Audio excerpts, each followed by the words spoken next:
I'm Lucia, 33 years old, an Air Force major and a ghost operative that even my own father doesn't know exists. At MacDill Air Force Base, amidst 200 senior officers, the smell of stale coffee and suffocating silence filled the room as my father, General Neves, laughed right in my face. He pointed a finger, his voice booming across the auditorium. "Sit down, Lucia. You are a zero. Don't embarrass me." He had no idea that the man who had just walked through the doors, a commanding Navy SEAL colonel, wasn't there to see him. He was there to find me. And my code name wasn't the general's daughter. My father thought he was the most powerful man in the room.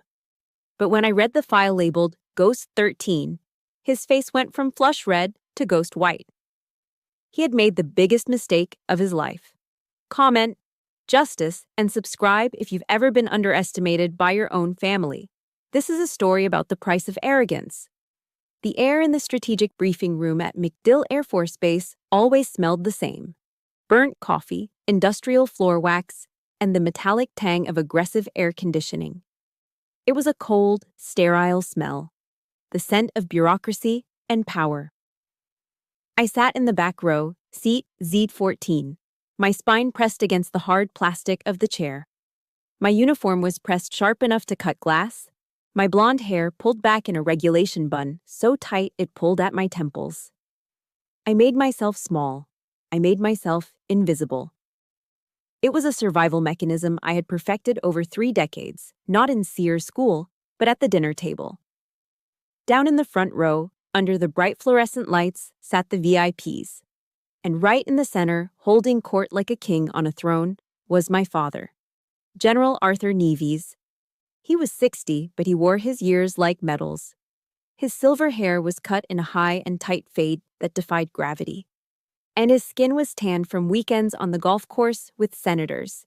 He was laughing loudly at something a lieutenant colonel had just whispered to him. It was a booming, practiced laugh, the kind designed to fill a room and remind everyone who owned the oxygen in it. "That's rich, Johnson. That's rich," my father bellowed, slapping his knee. The surrounding officers chuckled in unison, a chorus of sycophants. They didn't laugh because it was funny. They laughed because he was a general with 3 stars on his shoulder, and their careers depended on his mood. I looked down at my hands. They were steady. They had to be. I thought of Marcus Aurelius, the Stoic emperor I read every night before bed. The best revenge is to be unlike him who performed the injury. I took a breath, holding it for 4 counts, releasing for 4.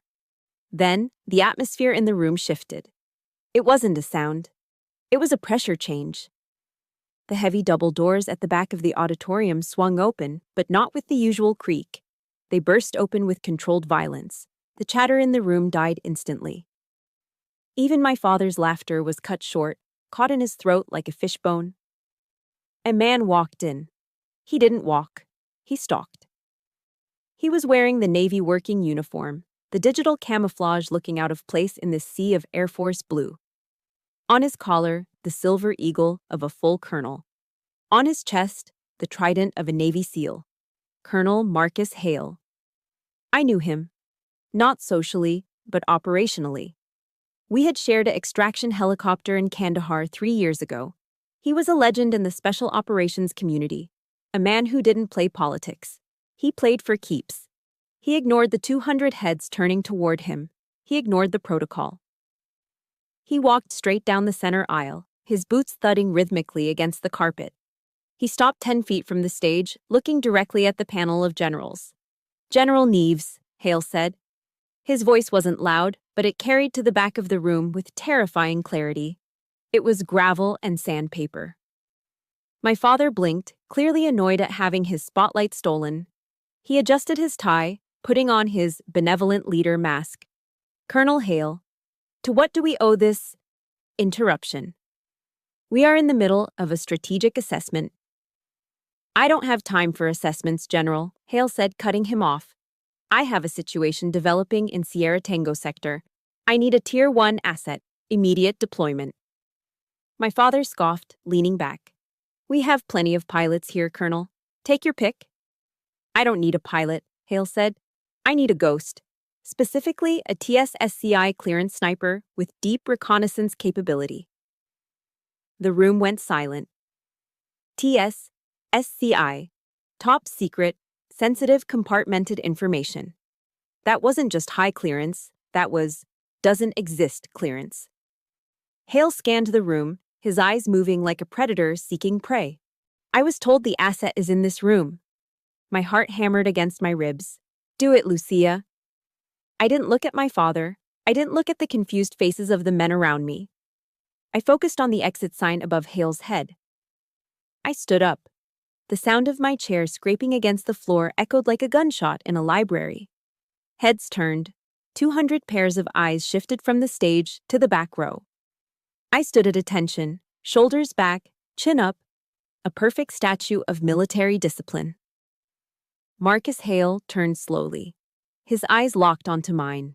There was no recognition in his face, just professional assessment. He nodded, once. But before he could speak, a voice boomed from the front. Sit down. It was my father. He wasn't looking at Hale anymore. He was looking at me. His face had transformed. The benevolent leader was gone. In his place was the man who used to inspect my room with a white glove when I was 10. His face was twisted in a mixture of embarrassment and rage. Major Neves, he barked, his voice dripping with condescension. Did you not hear me? I said, sit down. General, I started, my voice steady despite the trembling in my knees. The colonel requested. I don't care what he requested, my father shouted, standing up to assert his dominance. He looked around the room, offering a tight, apologetic smile to the other officers, as if I were an unruly toddler who had just spilled juice on the carpet. Apologies, gentlemen, my father said, his tone shifting to a dismissive chuckle. He pointed a finger at me, a finger that felt like a weapon. My daughter. She gets confused. She works in administration, logistics and supply chains. She has a tendency to overstate her importance. The room exhaled. The tension broke. A ripple of laughter spread through the crowd. Admin? Someone whispered nearby. She stood up for a sniper request? That's rich?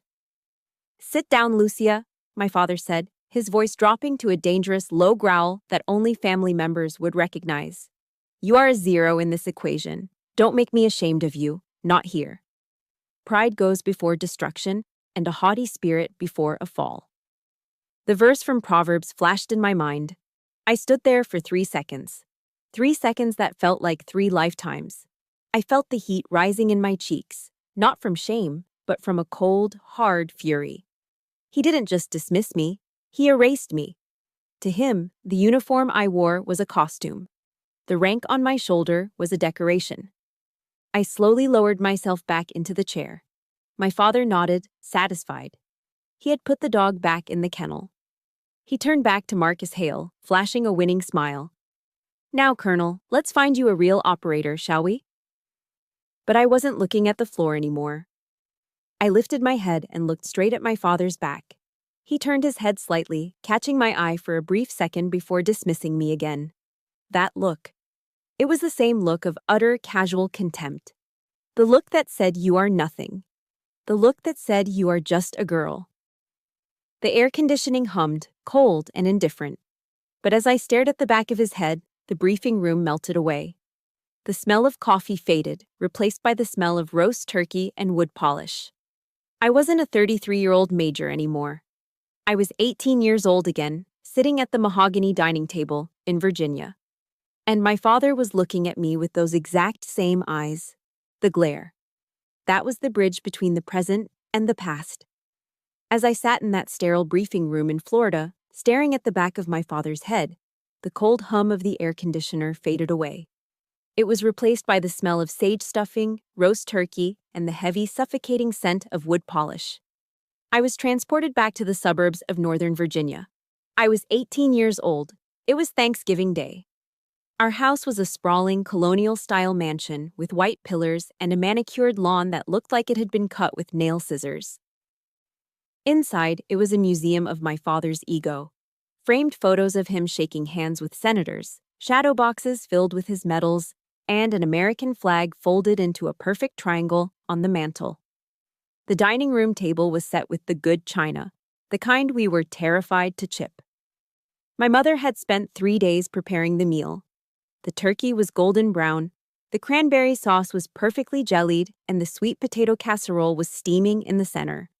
But the air was so cold you could see your breath. "Pass the gravy," my father said, not looking up from his plate. In the background, the Dallas Cowboys game was blaring from the living room TV, the roar of the crowd punctuating the silence at our table. I took a deep breath. My hands were shaking under the table, clenching the napkin until my knuckles turned white. I had news. Big news.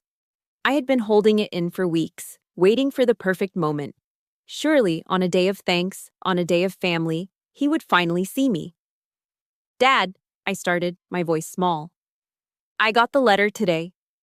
He kept chewing, slicing a piece of white meat with surgical precision. "What letter?" "The Air Force," I said, unable to keep the pride from leaking into my voice. "I got in." "Not just in, Dad. I qualified for the specialized track. My ASVAB scores were in the 99th percentile." My mother froze, the gravy boat suspended in midair. She looked at him, her eyes wide, pleading with him silently to be kind. Just this once. My father slowly placed his fork down. The clinking sound against the china echoed like a gavel. He finally looked at me. It wasn't a look of pride. It was a look of confusion, as if I had just told him I planned to become a circus clown. "Nursing?" he asked. "Or logistics?" "Combat operations," I corrected him, sitting straighter. "I want to fly. Or maybe intel." He laughed. It was a short, sharp bark of a laugh. He picked up his wineglass, swirling the expensive Cabernet. "Lucia, honey, let's be realistic. The military is a hard life. It's not for someone of your disposition. You want to help people?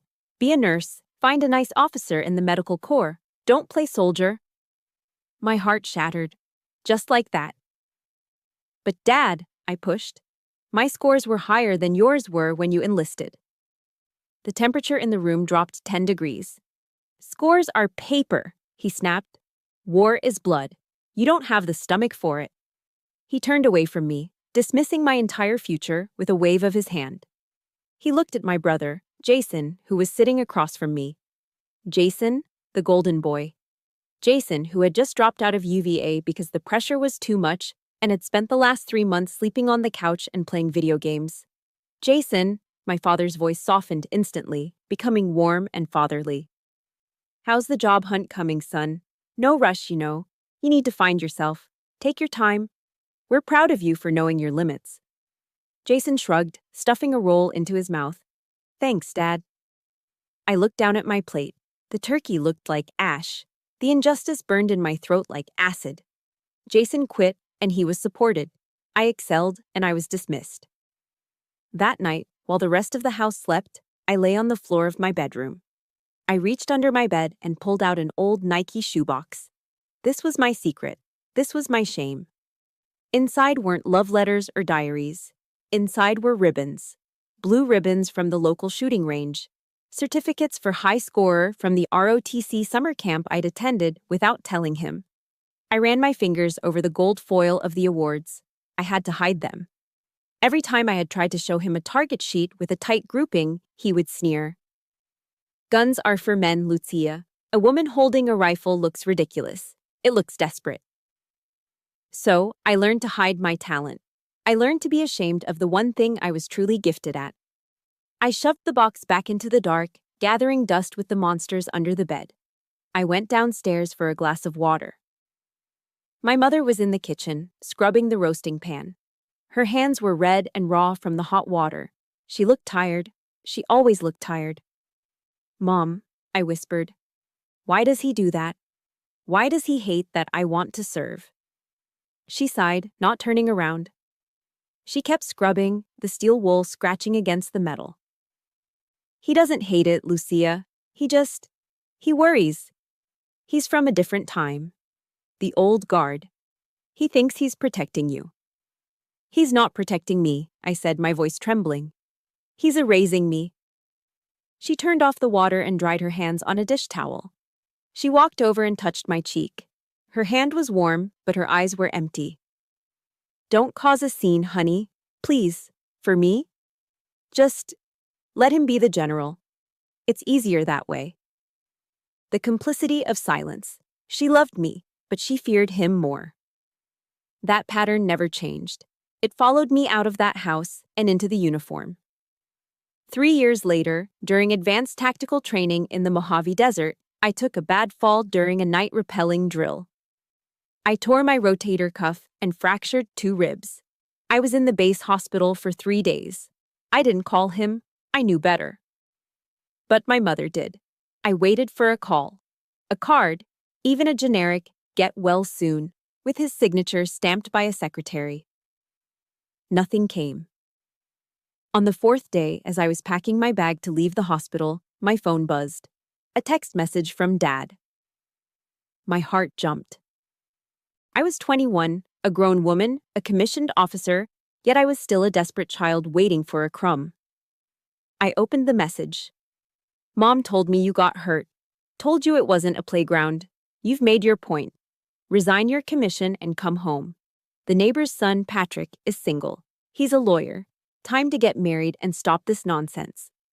I stared at the screen until the backlight turned off, leaving me in darkness. He didn't ask if I was in pain. He didn't ask if I was okay. He saw my pain as an opportunity to prove himself right. He saw my broken bones as a sign that I should go back to the kitchen. If you have ever poured your heart into making someone proud, only to be met with cold indifference or criticism, please hit the like button and comment, "I am enough," below. Let's remind each other that our value isn't defined by anyone else's approval. I deleted the message. That was the night the sadness turned into something else.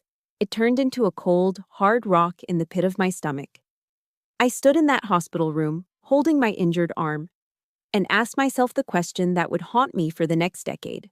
Why am I still trying to prove myself to a man who is determined to be blind?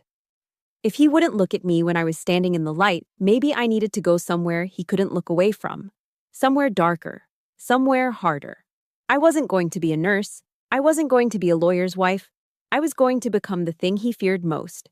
I was going to become a weapon he couldn't control. If you want to know what hell looks like, it isn't fire and brimstone. It's a drainage ditch in Georgia, 3 a.m, with 40-degree mud seeping into your pores. I was 22 years old, lying prone in a ghillie suit that weighed 20 pounds when dry and 50 pounds when wet. I hadn't moved in 14 hours. My body was screaming. Every joint felt like it was being ground into dust. An ant was crawling across my eyelid, but I couldn't blink. If I blinked, the glint might give away my position to the spotters scanning the tree line with high-powered optics. This was sniper school. The washout rate was over 60%. For women, it was nearly impossible. Not because we couldn't shoot, women are actually statistically better shooters due to lower centers of gravity and patience, but because of the grit. My bladder was full. Painfully full. In a normal life, in the life my father wanted for me, I would excuse myself and go to a tiled bathroom with potpourri on the counter. But here, in the mud, there was no timeout. Callous your mind, I thought. I focused on the voice in my head. It wasn't my father's voice anymore. It was David Goggins. I had listened to "Can't Hurt Me" on repeat during my rucks. I replayed his words now like a prayer. When you think you're done, you're only at 40% of your body's capability. I didn't move. I just let go. I felt the warmth spread through the suit, followed immediately by the freezing cold as the urine mixed with the mud. It was degrading. It was disgusting. And it was absolutely necessary. I lay there for another 18 hours in my own filth. When the instructors finally walked right past me, missing my position by inches, I didn't feel shame. I felt power. I had done what the Golden Boys couldn't do. I had erased myself to survive. 6 months later, the mud of Georgia was replaced by the dust of the Korangal Valley in Afghanistan. This wasn't training. This was the real show. My first assignment was overwatch for a SEAL platoon clearing a village suspected of harboring HVT, high-value target couriers. I was perched on a ridge, 800 yards out, looking through a Schmidt-Bender scope. My hands were trembling, just a little. This was the moment of truth. Guns are for men, my father had said. You don't have the stomach for it. Below me, the comms crackled. Taking fire, 3 o'clock, high elevation. I saw him. A fighter with an RPG popping up from behind a rock wall, aiming directly at the lead vehicle. The trembling stopped, instantly. My world narrowed down to the crosshairs. Windage, 3 clicks left. Elevation, adjusted for the angle. Breath in, breath out. Pause at the bottom of the exhale. Squeeze. The recoil of the M24 kicked my shoulder. A second later, pink mist sprayed against the gray rock. The fighter dropped.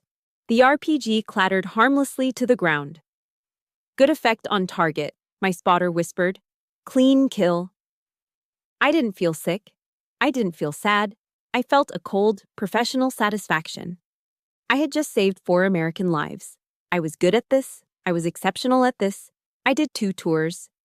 I racked up a confirmed kill count that would have made any of my father's staff officers envious. I came back with sand in my boots and a bronze star in my duffel bag. I went home to Virginia for leave. It was summer. The cicadas were buzzing. My parents were hosting a garden party.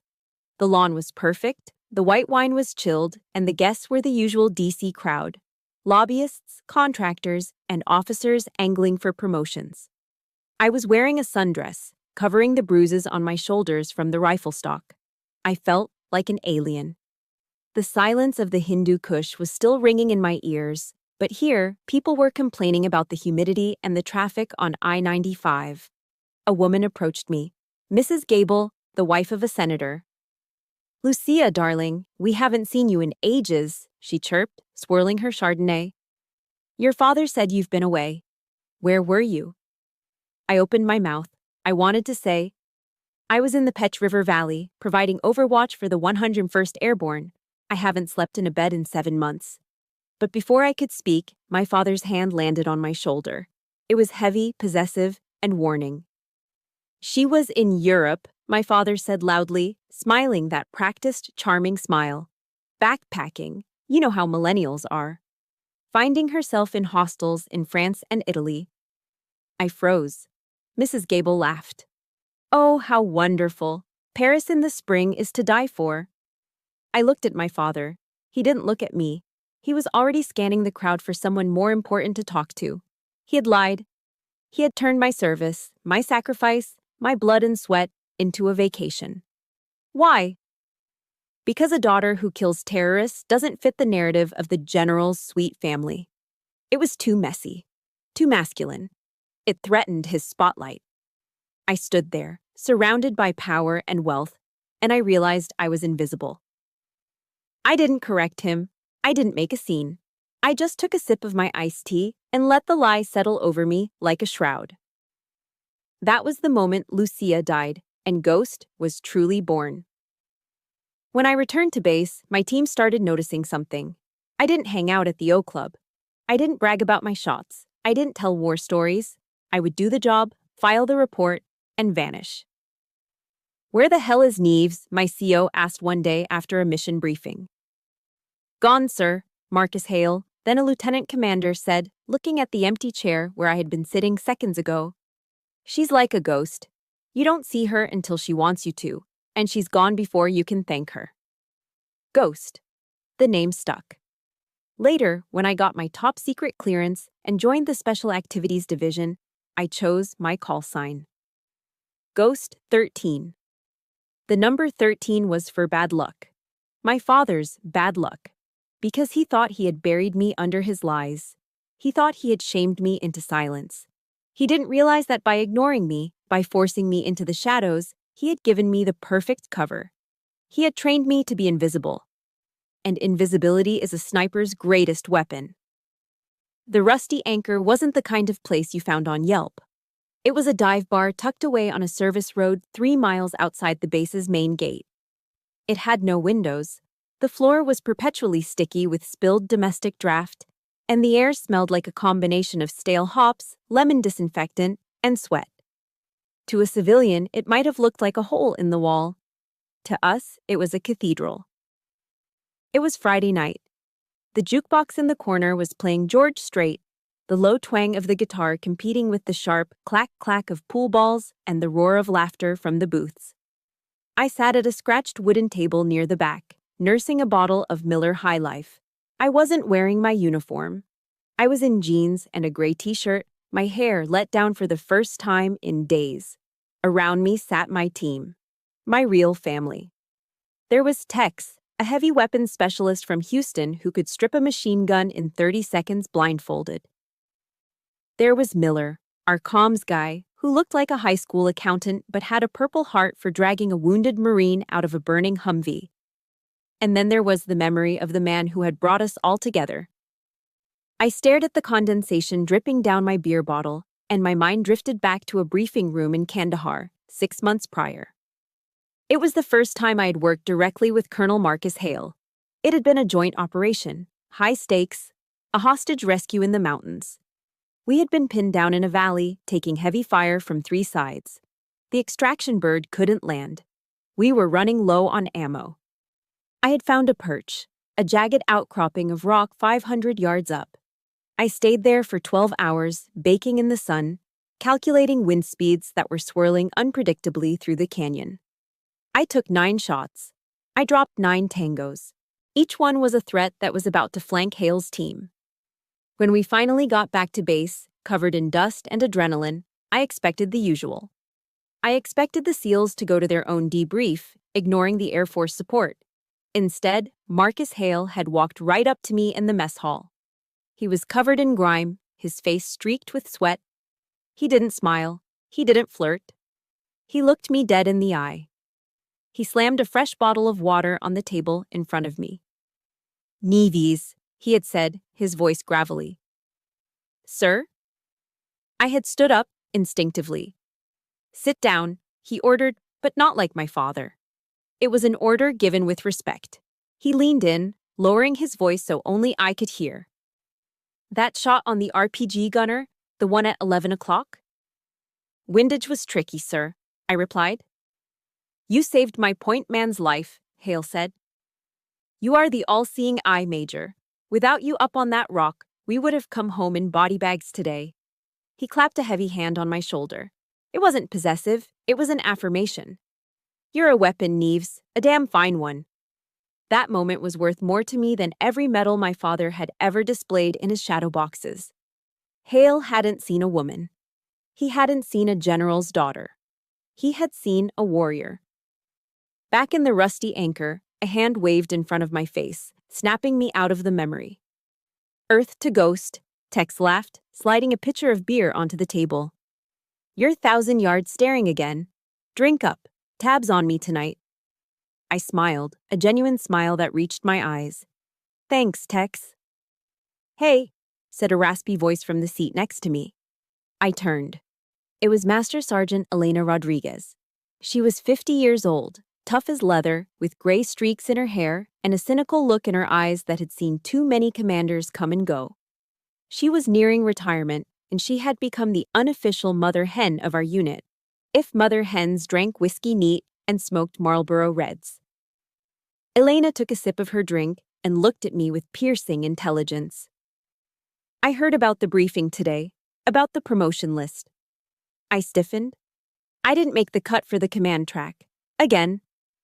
"And let me guess," Elena said, her voice dropping. "Daddy Dearest had something to do with that?" I shrugged, tracing the rim of my bottle. "He says I'm not ready. He says I need more administrative experience. He thinks the field is making me rough." Elena scoffed, blowing a plume of imaginary smoke. She leaned in close, her tone shifting from casual to intense. "Listen to me, Lucia. I've served under men like Arthur Neves for 30 years. I know the type." She pointed a calloused finger at my chest. "He isn't blind. He knows exactly how good you are. That's the problem." I frowned. "What do you mean?" "He's jealous," Elena whispered. "He's an old guard officer. He made his rank shaking hands and playing golf. You? You make your rank in the dirt. You have respect. Real respect. The kind he can't buy. Don't let the old man's shadow block your sun, kid. He's terrified that one day you're going to outshine him. Her words hit me like a physical blow. Jealous? My father? The great general? It seemed impossible. Yet, as I looked around the table at Tex and Miller laughing, at the way they treated me as an equal, as a vital part of the machine, I realized Elena might be right. Here, I was Ghost 13. I was essential. My phone buzzed violently on the table, rattling against the wood. The screen lit up. The name, Dad, flashed in bright, demanding letters. The laughter at the table seemed to fade. The warmth of the bar evaporated. I reached for the phone, my stomach tightening into a knot. I opened the text. Be home by 800 tomorrow. Mom is stressing about the BBQ for the senator. The cleaning crew missed the downstairs bathroom and the patio furniture needs scrubbing. Wear something nice. No camo. I stared at the words. Scrubbing patio furniture. I was a Tier 1 asset. I was the all-seeing eye capable of hitting a target from a mile away. My hands, which had saved Navy SEALs from death, were being summoned to clean toilets and wipe down chairs because my father wanted to impress a politician. The irony was so sharp it tasted like blood in my mouth.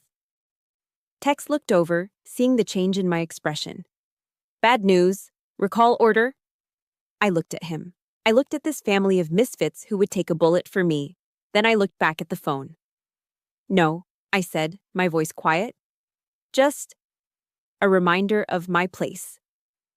I picked up my beer and drained it in one long swallow. The bitterness of the hops matched the bitterness in my heart. I have to go, I said, standing up. I have duty tomorrow. Duty? Miller asked. It's Saturday. Yeah, I said, grabbing my keys. Janitorial duty. I walked out of the warmth of the rusty anchor and into the humid Florida night. Behind me, the music played on. Ahead of me lay the mansion, the BBQ, and the man who wanted to turn a wolf into a golden retriever. But Elena's words echoed in my mind with every step. He's terrified that one day you're going to outshine him. Maybe it was time to stop cleaning the furniture and start flipping the table. It was exactly 7 days before the incident in the briefing room. 1 week before the world would learn the name Ghost 13. The setting was the Officers Club at Langley Air Force Base. It was the annual gala, a night where the air smelled of expensive cologne, prime rib, and the desperate sweat of colonels trying to make general. The lighting was dim, the jazz band was playing a soft rendition of Fly Me to the Moon, and the room was filled with the clinking of crystal glasses. I arrived at 1900 hours sharp. I had spent an hour in front of my mirror preparing. I wasn't wearing a cocktail dress. I wasn't wearing pearls. I was wearing my service dress blues. My uniform was immaculate. The silver oak leaves of my major rank gleamed on my shoulders. My ribbon rack, though I kept the most sensitive operations off of it, was still impressive. 3 rows of commendations that represented blood, sweat, and sand. I felt proud. For the first time in a long time, I felt like I belonged in this world. I spotted my father across the room. He was holding court near the open bar, surrounded by a senator and 2 defense contractors. He looked the part of the distinguished statesman. Tuxedo perfectly tailored, a scotch in one hand, a cigar in the other. I walked over, shoulders back.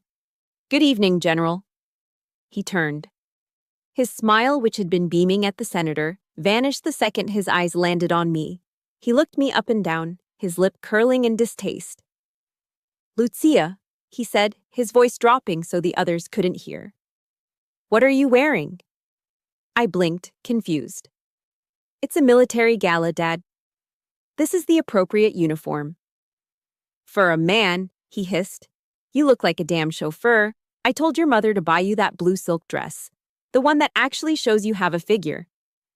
He sighed, shaking his head as if I had personally insulted him. God, you make it so hard to help you. Senator Miller brought his son tonight. He's an investment banker. I wanted to introduce you. How am I supposed to sell him on this?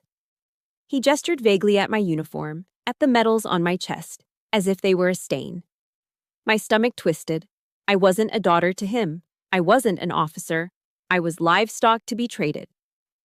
I'm not here to find a husband, General, I said stiffly. I'm here to represent my unit. Before he could retort, a young lieutenant approached us. It was Lieutenant Evans, a kid from my intel team. He saw me and immediately snapped to attention. Good evening, Major Nieves, Evans said, his voice full of genuine respect. He didn't see a woman in a costume. He saw his superior officer. My father's eyes narrowed. He hated it. He hated seeing someone respect me without his permission. At ease, Lieutenant, my father interrupted, stepping between us. He placed a hand on my shoulder, heavy, patronizing. He smiled at Evans, but it was a shark smile. Lucia isn't on duty tonight, son. She's just here as my daughter. He turned to me, his grip tightening on my shoulder. Sweetheart, the senator's glass is empty.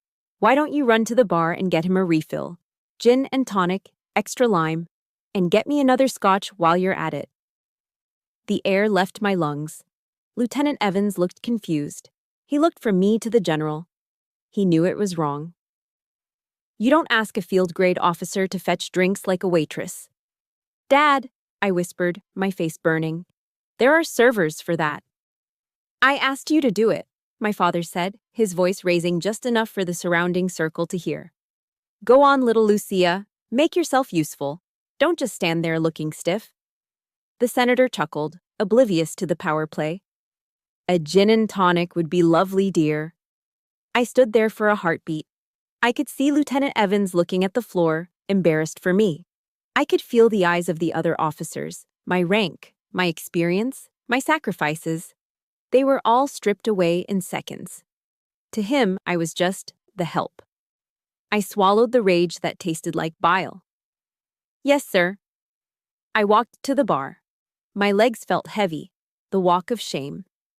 I ordered the drinks, the bartender giving me a sympathetic look that made it 10 times worse. I carried the crystal glasses back across the room, feeling like every step was a betrayal of the uniform I wore. I handed the senator his drink. I handed my father his scotch. Good girl, my father said, patting my cheek. See? That wasn't so hard. I turned to leave, needing air, needing to scream. But my father grabbed my elbow. His grip wasn't fatherly now. It was painful. He steered me away from the group, toward a secluded alcove near the kitchen entrance. He leaned in close. The smell of expensive scotch on his breath was overpowering. The mask of the benevolent general was gone. His eyes were cold, hard flint. I saw that look in your eye, he whispered, his voice a low growl. Don't you ever embarrass me like that again. Don't you ever hesitate when I give an order. I pulled my arm away. You humiliated me. In front of my subordinate. Humiliated you? He laughed, a cruel, dry sound. You have no status unless I give it to you. You think those medals mean anything? You think that rank means anything? I made calls to get you into the academy. I made calls to keep your record clean. You are my creation, Lucia. He leaned closer, his face inches from mine.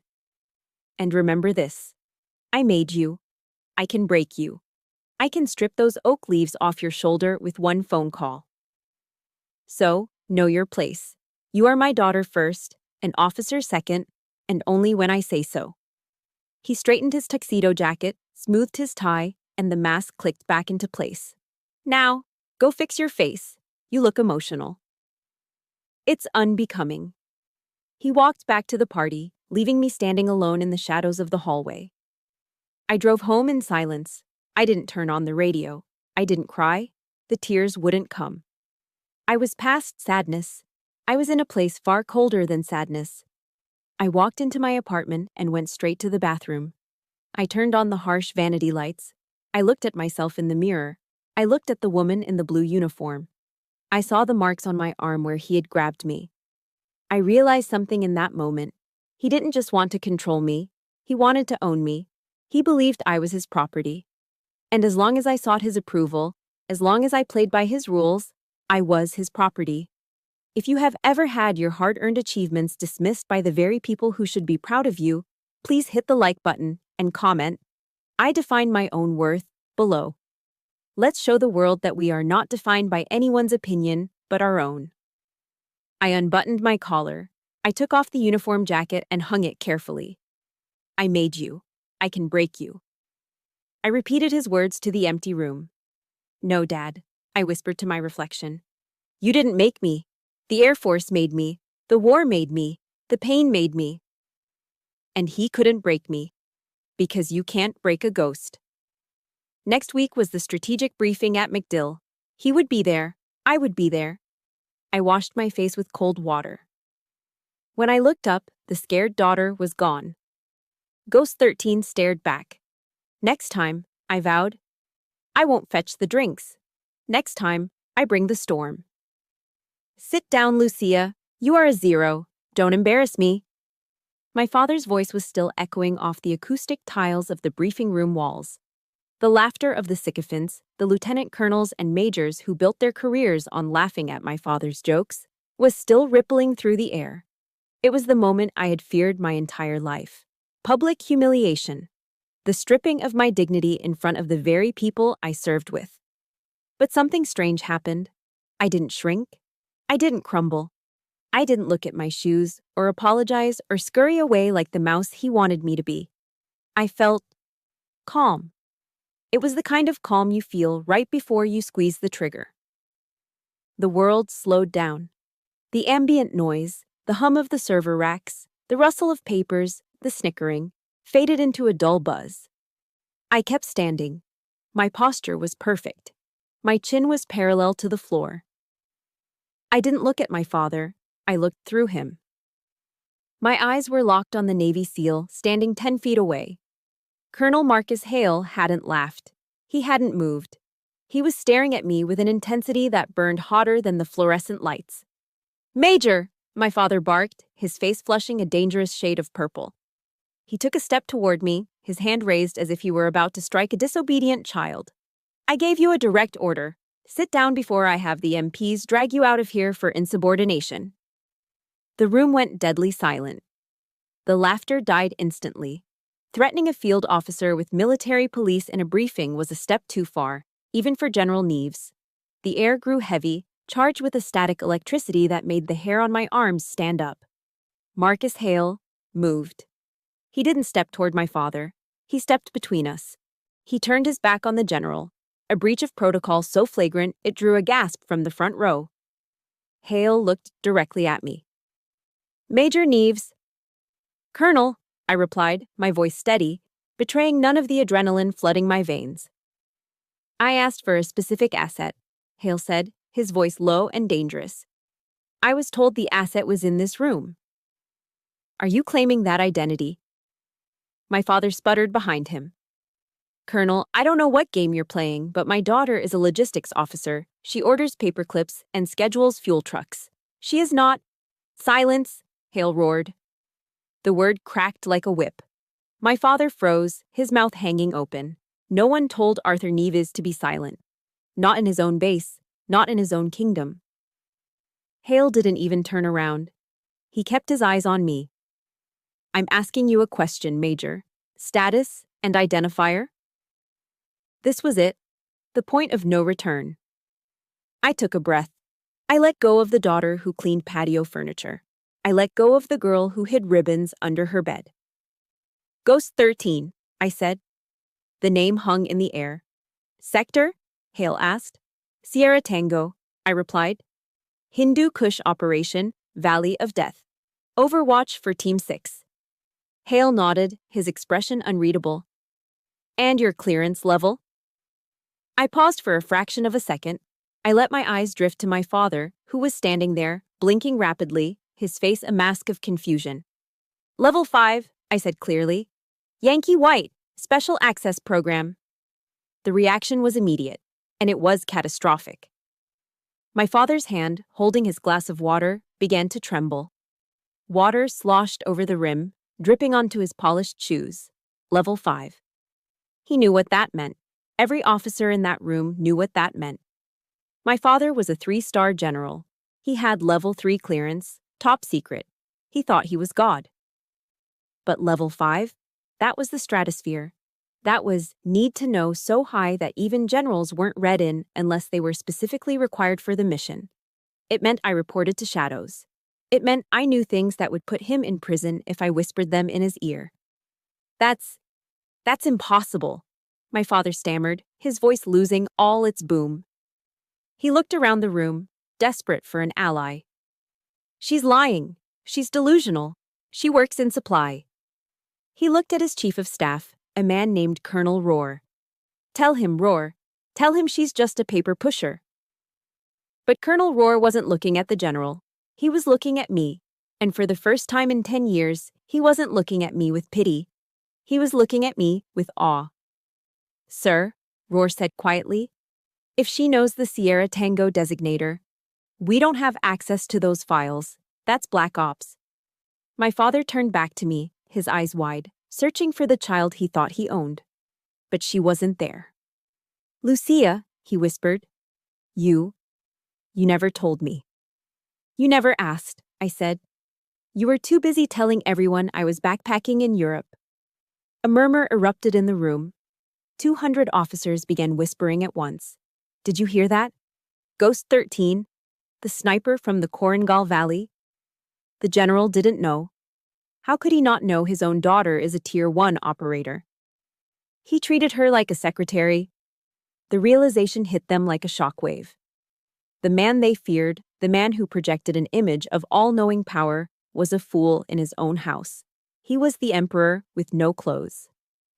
Marcus Hale checked his watch. He was done with the drama. He had what he came for. We have a bird spinning on the tarmac, Hale said to me. Wheels up in 10 mics. You have your gear? Always, I said. It's in the trunk of my car, SOP. Get it, Hale ordered.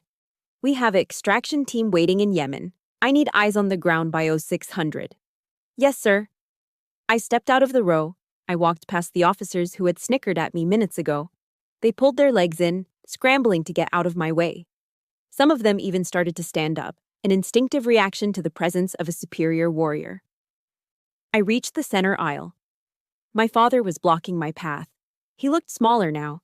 His shoulders were slumped. The confidence that usually radiated from him had evaporated, leaving behind a confused, aging man in a suit that suddenly looked too big for him. He reached out a hand, as if to grab my arm, to pull me back into his control. Lucia, wait. We need to discuss this. You can't just leave. I forbid. I didn't flinch. I didn't pull away. I just stopped and looked at him. I looked at the wrinkles around his eyes. I looked at the fear behind his bluster.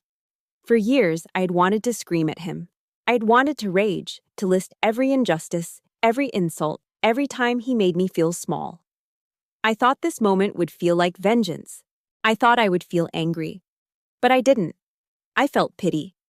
He had spent his whole life building a shrine to himself, chasing rank and status, convinced that power came from the stars on your shoulder.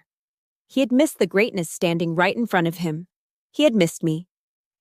You don't have the clearance to discuss this, General, I said softly. The words were a blade, but I delivered them with the gentleness of a nurse. Lucia, his voice cracked. Goodbye, Dad, I said. Enjoy your meeting. I walked past him. I walked toward the heavy double doors where Colonel Hale was waiting. The bright Florida sunlight was pouring in from the outside, blinding and white. As I crossed the threshold, I heard the sound of a glass shattering against the floor.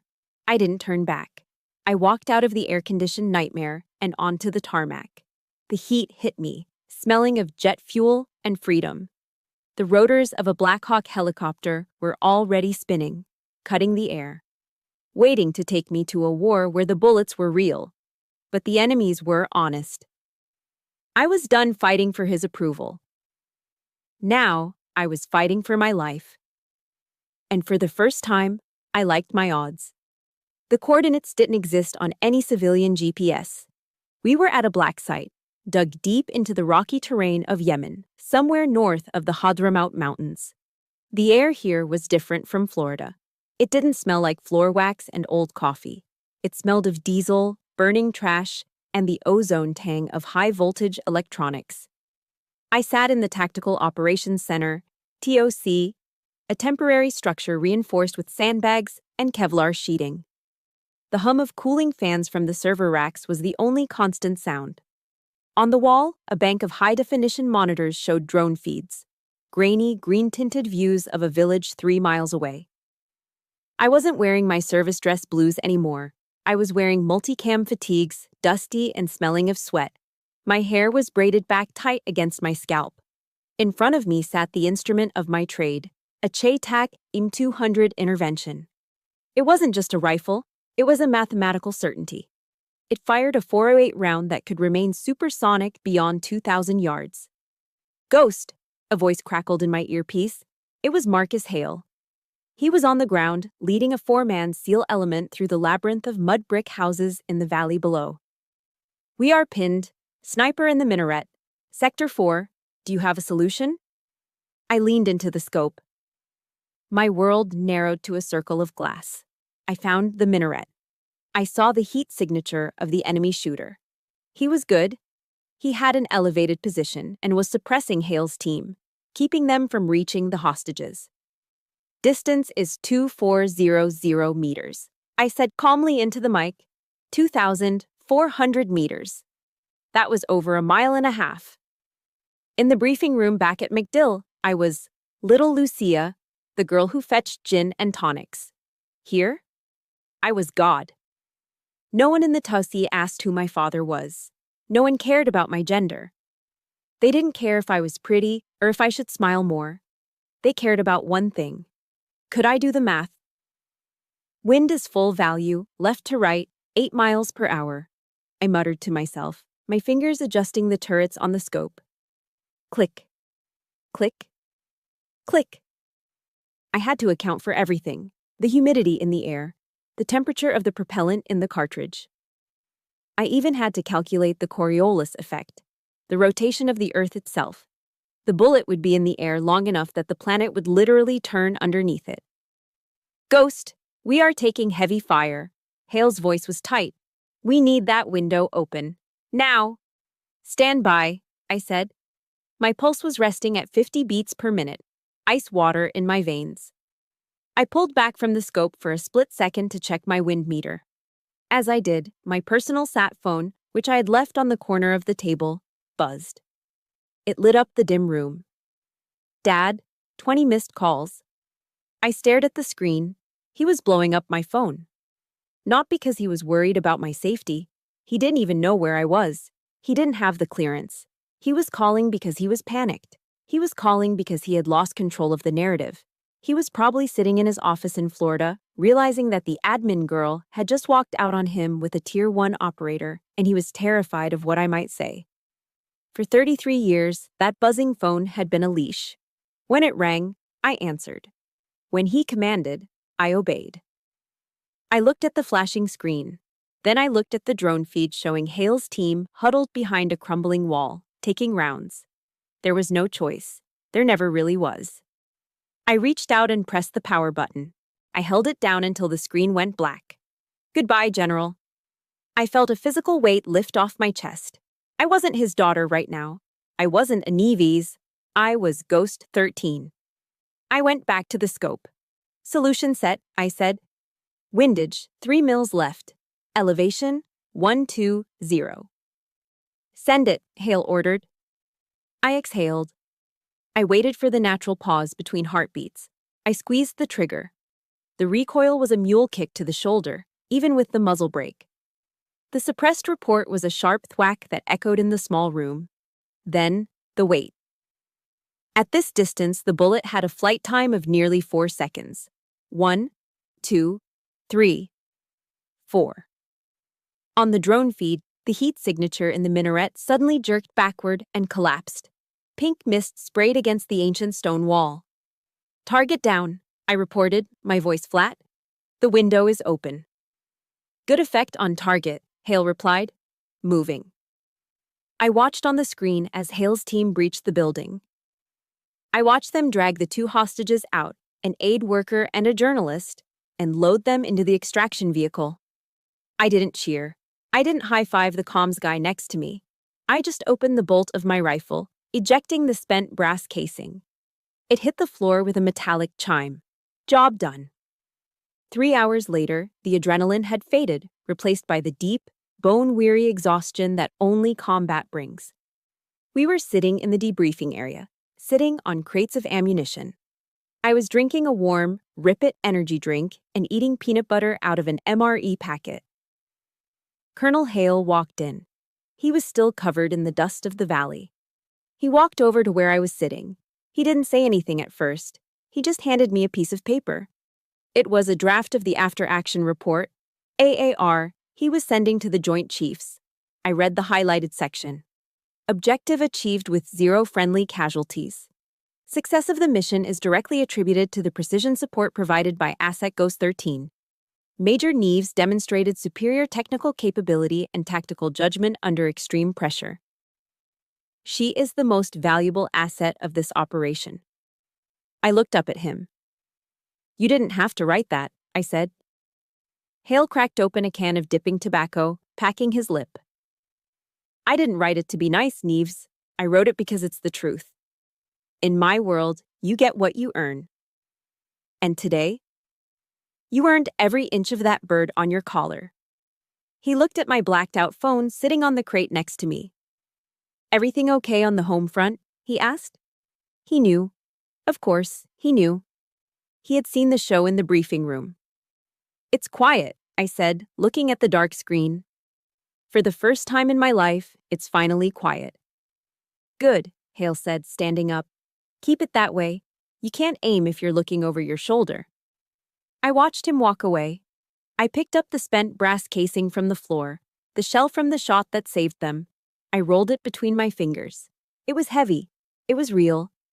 My father could have his medals. He could have his cocktail parties and his senators. He could have his lies about Europe. I had this. I had the dust, the math, and the respect of men who didn't give it away for free. I was 3,000 miles away from home, sitting in a dark room in Yemen, eating processed peanut butter. And for the first time in 33 years, I didn't feel like a disappointment. I felt like a soldier. While I was lying in the dust of a Yemeni valley, waiting for a target to show his face, a different kind of war was being fought back home in Florida. But this time, I wasn't the one taking fire. In the military, there is a communication network faster than fiber optics, more pervasive than satellite uplinks, and more destructive than a drone strike. It's called the rumor mill. We call it scuttlebutt. And for 3 days, General Arthur Neves was the only topic on the frequency. I wasn't there to witness it, but in the tight-knit world of special operations, nothing stays secret for long. Elena told me, Tex told me, even Lieutenant Colonel Rohr, my direct commanding officer in the visible world, eventually played me the tapes. The story of the briefing room incident didn't just walk out the door, it sprinted. It moved from the E-ring of the Pentagon down to the enlisted gym where privates were racking weights. The narrative was brutal in its simplicity. The general didn't know. For a man whose entire brand was built on total situational awareness and family values, this was a death sentence. The whispers in the hallways were no longer filled with fear. They were filled with ridicule. He tried to order a Tier 1 asset to sit down. He told a ghost to fetch him coffee. How can the man run a strategic command if he doesn't even know what his own daughter does for a living? The illusion of his omnipotence had shattered. But my father, being the narcissist he was, didn't go down quietly. He tried to claw back control the only way he knew how, by bullying. The day after I deployed, he made the call. I later listened to the recording in Lieutenant Colonel Rohr's office. It was a masterclass in desperation. The recording started with the sharp, aggressive tone of a man used to getting his way. Colonel Rohr, my father's voice barked through the speaker. I want the personnel jacket for Major Lucia Neves on my desk. Hard copy, unredacted, within the hour. Rohr's voice was calm, the voice of a man who knew he held the winning hand. General, you know I can't do that. Excuse me, my father snapped. I am a 3-star general. I am the base commander. I am her father. Do not quote protocol to me, Colonel. I want to see her file. I want to see this ghost designation. I want to know who authorized it behind my back. There was a pause on the line. I could imagine Rohr leaning back in his chair, staring at the ceiling. Sir, Rohr said, his voice dropping an octave, becoming deadly serious. Major Neves is currently assigned to a special access program under the jurisdiction of JSOC and the CIA. Her file is classified top secret SCI with a Yankee white designator. It is locked in a SCIF at the Pentagon. I have top secret clearance, my father shouted. The desperation was leaking into his voice now. He sounded shrill. You have level 3 clearance, General, Roar corrected him. Ghost 13 is a level 5 asset. You do not have the need to know. Access is strictly compartmentalized. Unless you have a signed authorization from the Secretary of Defense or the President, I cannot grant you access. And frankly, sir, neither can I. This is insubordination, my father roared. I will have your stars, Roar. I will have you scrubbing latrines in Alaska. I made you, and I can... And then, the kill shot. Roar interrupted him. He didn't shout. He spoke with the cold, metallic precision of a machine. General Neves, I must remind you that this line is recorded for security purposes. Any attempt to coerce a subordinate into revealing classified information regarding active clandestine operatives is a felony under the Espionage Act. Are you ordering me to commit a felony, General? Or would you like to terminate this call? Silence. Dead, heavy silence. For 10 seconds, the only sound on the tape was my father's heavy breathing. He was trapped. He was a man who had used rules to crush others his entire life, and now the rules had turned around and bitten him in the throat. Click. He hung up. But the humiliation didn't end in the privacy of his office. It spilled out into the officers' club, the O Club, the very place where he had tried to reduce me to a waitress just a week before. Elena described the scene to me later. It was lunchtime, the Wednesday after the incident. Usually when General Neves walked into the O Club, it was like the Red Sea parting. Officers would stand, conversations would hush, and a line of people would form to shake his hand, hoping some of his power would rub off on them. That Wednesday, he walked in. He was wearing his dress uniform, every metal polished, trying to project business as usual. He walked to his usual table near the window, the power table. But the room didn't hush. The conversations didn't stop. People looked up, saw him, and then they looked away. They looked at their salads. They looked at their phones. They looked anywhere but at him. It wasn't an aggressive shunning. It was something far worse. It was indifference mixed with secondhand embarrassment. He sat down, alone. Usually a captain or a major would rush over to join him, eager for FaceTime. Today, the chairs around him remained empty. A server approached, a young woman, probably the same age I was when I enlisted. She placed a menu in front of him. Just the club sandwich and an iced tea, he said. His voice was quiet. Yes, General, she said, and walked away quickly.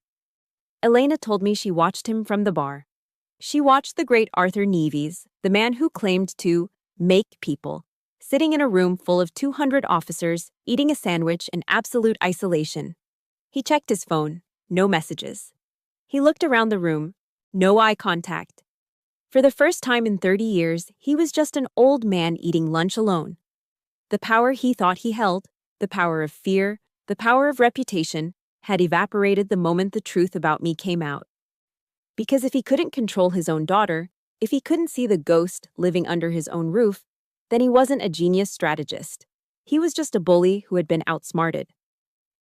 When I heard that story, sitting in the dust of Yemen, I expected to feel triumphant. I expected to laugh, but I didn't. I just felt a strange sense of closure. The karma hadn't come from me screaming at him. It hadn't come from a dramatic fight. It had come from the truth. He had spent his life trying to make me small so he could feel big. Now, the world knew exactly how big I was, and by comparison, just how small he had become. The statue had toppled. And nobody bothered to help him pick up the pieces. We met on neutral ground. That was the first rule of the engagement. Not at his house, where the shadow boxes of his medals lined the walls like religious icons.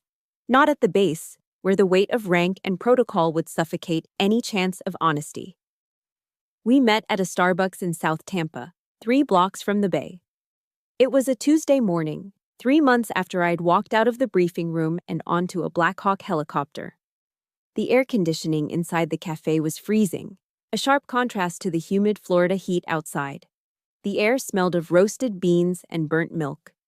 Indie folk music played softly over the speakers, competing with the aggressive whir of the espresso grinders. I arrived 5 minutes early. Punctuality was a habit I couldn't break. I ordered a black coffee, venti, no sugar, and found a table in the back corner. When he walked in, I almost didn't recognize him. General Arthur Neves had always been a man of structure. Even on weekends, his shirts were starched, his shoes were polished, and his posture was rigid enough to calibrate a level against. The man who walked through the glass doors looked like a stranger. He was wearing a beige polo shirt that was slightly too loose around the shoulders and wrinkled khaki shorts. He wasn't wearing his military-issue dress shoes. He was wearing loafers. Without the uniform, without the stars on his collar to prop him up, he looked small. He looked like just another retiree, another snowbird, waiting out the winter. He spotted me and hesitated. For a brief second, I saw the urge to retreat in his eyes, but he steeled himself and walked over. "Lucia," he said. His voice lacked the boom I was used to. It was scratchy, tentative.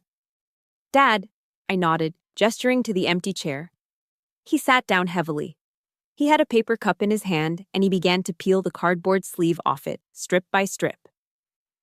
It was a nervous tick I had never seen before. "You look fit," he said, avoiding my eyes. "Deployment went well?" "Mission accomplished," I said. "We got the target. Hostages are home." "Right, good. That's good." Silence stretched between us. It wasn't the comfortable silence of two soldiers. It was the heavy, loaded silence of a minefield.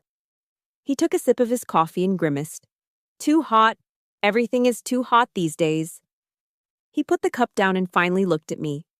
"Lucia, about that day. At MacDill." Here it comes, I thought, the justification, the pivot. "I didn't know," he started, spreading his hands in a gesture of helplessness. "I had no idea you were involved in that level of operations. If I had known—" "If you had known, what?" I asked calmly.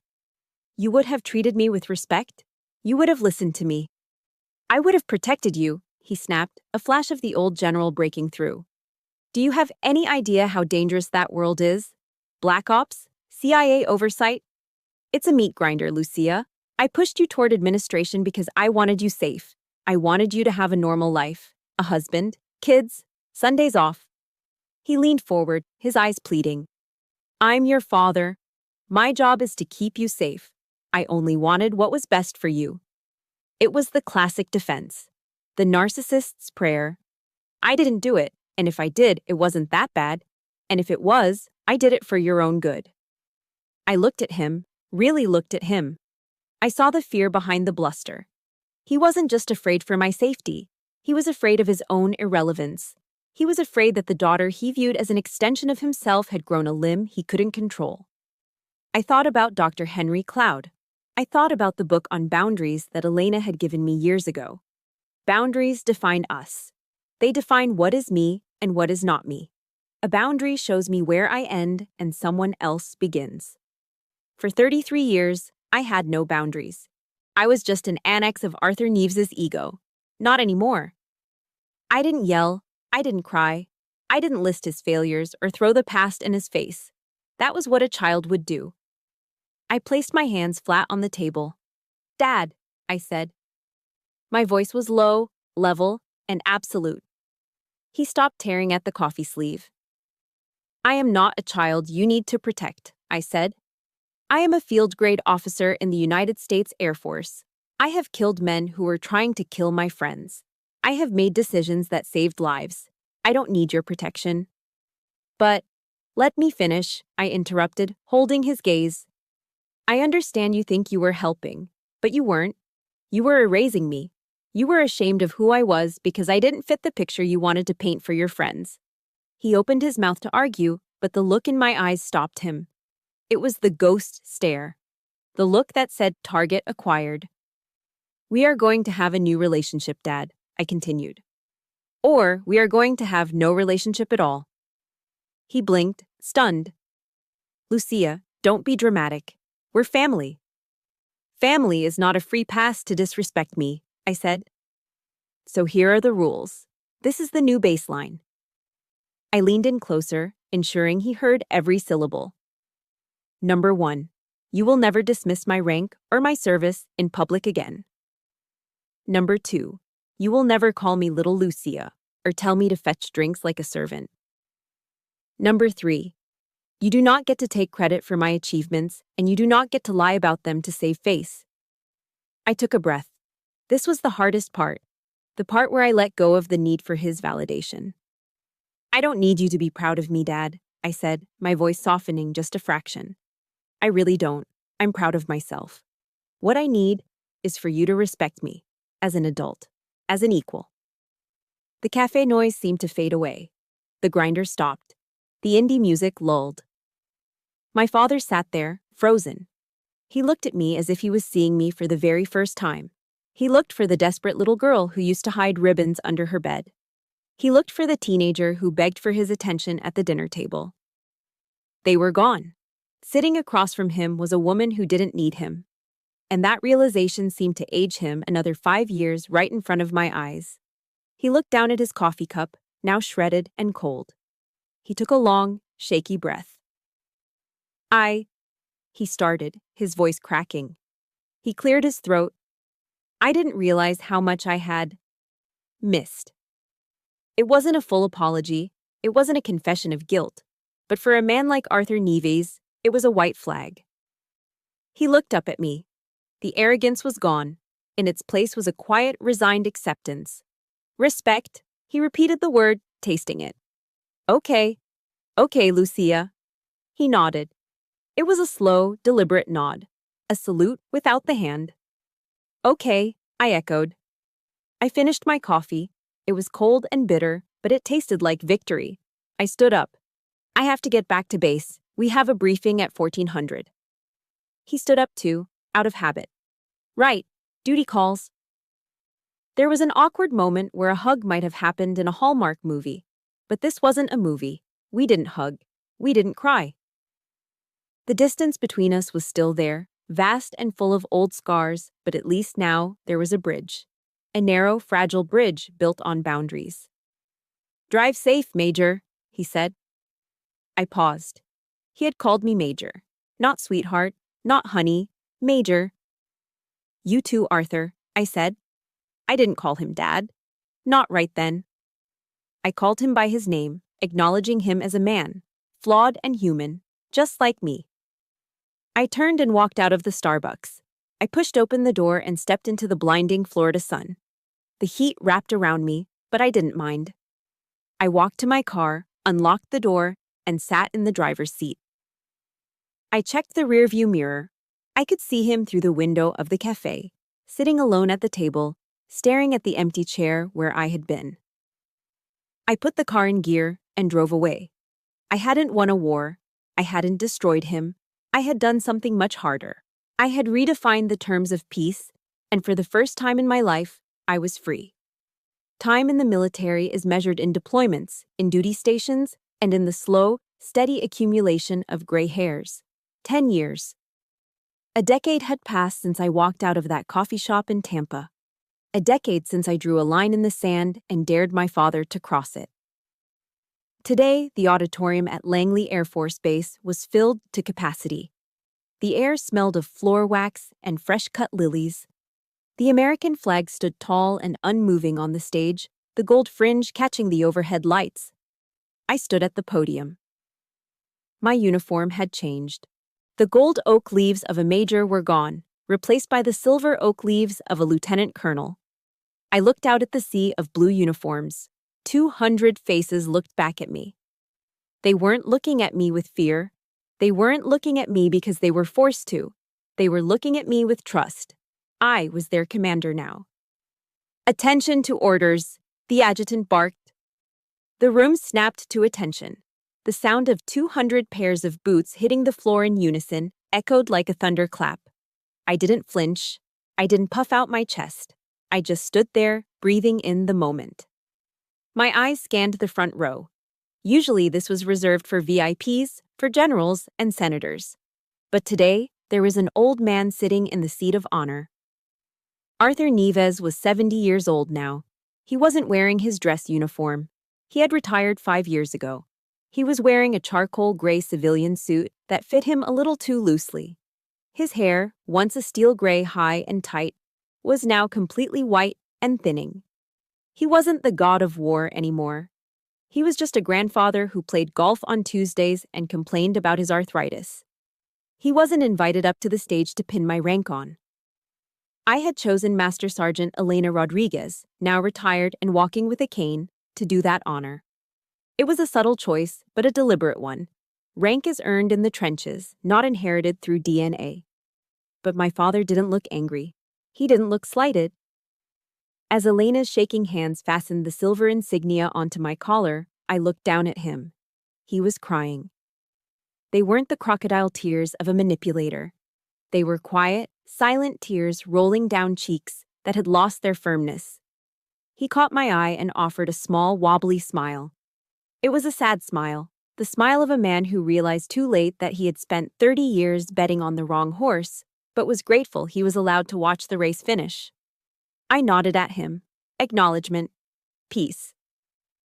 Ladies and gentlemen, I said into the microphone, my voice clear and steady.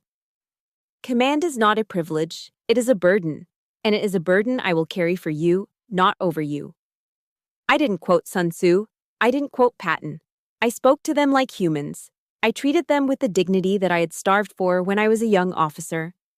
After the ceremony, the reception line formed. There was punch and sheet cake. The atmosphere was light. My father stayed in the back, holding a paper cup of punch, watching me work the room. He didn't try to take over. He didn't interrupt. He stayed within the boundaries we had built, brick by brick, over the last 10 years. A young woman approached me. She was a second lieutenant, fresh out of the academy. Her uniform was brand new, stiff, and uncomfortable. She looked terrified. "Ma'am," she squeaked. "Lieutenant Sarah Jenkins, I wanted to say congratulations." I smiled, remembering the terrified girl I used to be. "Thank you, Lieutenant. How are you adjusting to the squadron?" She hesitated, glancing around to make sure no one was listening. "It's hard, ma'am. My family. My dad is a colonel in the Marines. He thinks the Air Force is a soft branch. He wanted me to be a JAG lawyer. He says I'm wasting my potential in intel." I froze. The words were different, but the melody was exactly the same. The ghost of the past, echoing in this young girl's voice. I handed my piece of cake to an aide and turned my full attention to her. I stepped into her personal space, not to intimidate, but to shield her. "Lieutenant, look at me," I said firmly. She looked up, her eyes wide. "I'm going to tell you something that took me 33 years and a lot of heartache to learn," I said. "Your father may have given you your name, but he does not get to write your story." She blinked, surprised by the intensity in my voice. "Do not let anyone define your value," I continued. "Not your enemies, and certainly not your blood. You are not here to be his legacy. You are here to build your own." The young lieutenant straightened up. It was subtle, but I saw it. A spark in her eyes, a shifting of weight, the beginning of a backbone. "Yes, ma'am," she said, and this time her voice didn't squeak.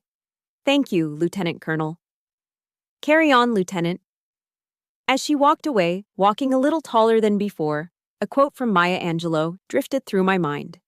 It was something I had read during those long, lonely nights in Yemen. "I come as one, but I stand as 10,000. I wasn't just Lucia anymore. I was the sum of every woman who had been told to sit down. I was the voice for every child who had been told they weren't enough. I stood for them." The reception wound down. The room emptied. My father walked over to me. He looked tired. "That was a good speech, Lucia," he said softly. "Thanks, Dad." He looked at the silver oak leaves on my shoulders. He reached out a hand, hovering it for a moment, then patted my arm awkwardly. "You wear it better than I did." It was the closest he would ever get to saying I was wrong, and it was enough. Do you want to get dinner? He asked. Mom is making pot roast. I checked my watch. I can't. I have a flight to catch. Pentagon briefing in the morning. He nodded, a flicker of disappointment in his eyes, but he masked it quickly. Of course. Duty first. I understand. I'll call you on Sunday, I said. Sunday, he repeated. Okay. He turned and walked toward the exit, a lonely figure in a big hall. I watched him go, feeling a twinge of sadness, but no guilt. I had forgiven him, but I hadn't forgotten.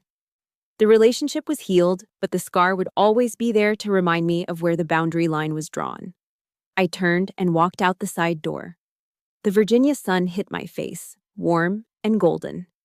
The sky above Langley was a piercing, endless blue, the kind of sky that begged to be flown in. I took a deep breath, filling my lungs with the air of freedom. I wasn't little Lucia. I wasn't even Ghost 13 anymore. That was a name for the shadows, for a woman who had to hide her greatness to survive. I walked toward my car, my heels clicking rhythmically on the pavement. I didn't need to hide. I didn't need to vanish. My name is Lucia Nieves. I am a lieutenant colonel in the United States Air Force, and for the first time in my life, I wasn't running away from anything. I was flying. If there is one thing I want you to take away from my journey, it is this. You hold the pen to your own life story. For years, I let my father hold the pen. He wrote me as a victim, a disappointment, and a shadow. But the moment I took that pen back, I realized I wasn't any of those things. I was a warrior. Please remember that setting boundaries with toxic family members isn't an act of hate. It is an act of radical self-love. You do not need their permission to be great. You do not need their apology to move forward. Your value is not a gift they give you. It is a fortress you build yourself. Now, I want to hear from you. We all have a General Nieves in our lives, someone who tried to keep us small so they could feel big. But look at you. You are still here. You are still standing. If my story resonated with your heart, please hit that like button. It helps other ghosts find this message of hope. And in the comments below, I want you to make a declaration. Type, I am the commander. Own your life. Own your future. Don't forget to subscribe to the channel for more true stories of justice and resilience. Until next time, stay strong and keep flying.